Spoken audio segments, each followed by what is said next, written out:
Okay, today we're going to learn about how we can use functions that we create to find other functions that look very similar to that. So the first question here says to write a power series for f of x equals 1 over x centered at x equals 1 and to go ahead and find that interval of convergence. If you want to go ahead and pause it right now to go ahead and do this problem and then come back and to check your answer. Okay, so this is what I have. I calculated all my derivatives. And it doesn't tell you how many terms to come up with, so I just came up with the first, fourth derivative. When I plug it into my formula for creating a Taylor series, this is my first 5 terms, and I just put the plus dot dot dot. And I went ahead and actually noticed that the number on the top and the number on the bottom will cancel, so I'm going to rewrite the function like this. And if I look at this series, I will notice that this is a geometric series. Your r is actually the absolute value of x minus 1.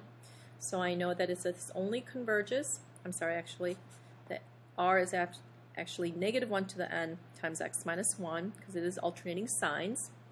And we know this only converges if this is less than 1. But this is really the same as solving this inequality. So this is my interval of convergence. I do not have to check the endpoints for a geometric because I know it will diverge at those endpoints. Okay, so that's the first example. Now I'm going to use that to do examples 2 and 3.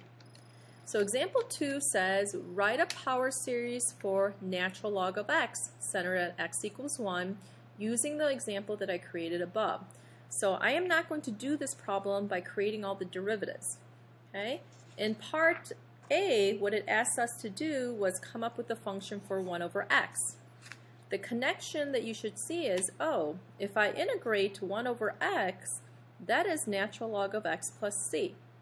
So, since I already have the series for 1 over x, this is my series for 1 over x, I can just integrate this series to create the terms for natural log of x. So, the integral of 1 over dx dx is the same as, I'm going to go through and integrate the terms that I came up with. So these are the first couple terms. I'll just do it to the 3rd degree. dx. Oops.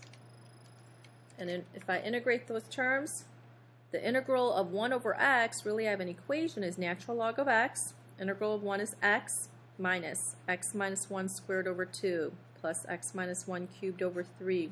Minus x minus 1 to the 4th over 4. This continues in the pattern forever, but be careful, don't forget there will be a plus c here. Now you're thinking, okay, how are you going to find that plus c? Because they do not give you a point to use, but this is an equation. Pick a point that you can easily find, okay? I know when x is equal to 1, so if I plug in 1 into this side, that gives me 0.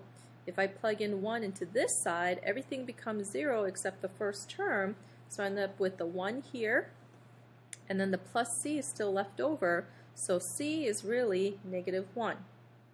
So natural log of x is going to be equal to x minus 1 squared over 2 plus x minus 1 cubed over 3 minus x minus 1 to the 4th over 4 plus a negative 1 plus dot dot dot. But notice what happens. I'm going to group these together and notice I can group them together and notice the first term ends up being a term centered at 1. So this is how you can create the series for natural log of x without necessarily taking the derivatives. Okay? Let's do the same thing with this one. So example 3 says find a power series for arctangent of x using the fact that the derivative of the arctangent is 1 over 1 plus x squared. Well, first thing I notice is that 1 over 1 plus x squared is really a geometric series. Your a is 1, your r is x squared, so your series would be 1, r is negative x squared, minus x squared, plus x to the 4th, plus dot dot dot. So this is an equation, so I know if I integrate 1 over 1 plus x squared, that will give me the arctangent of x.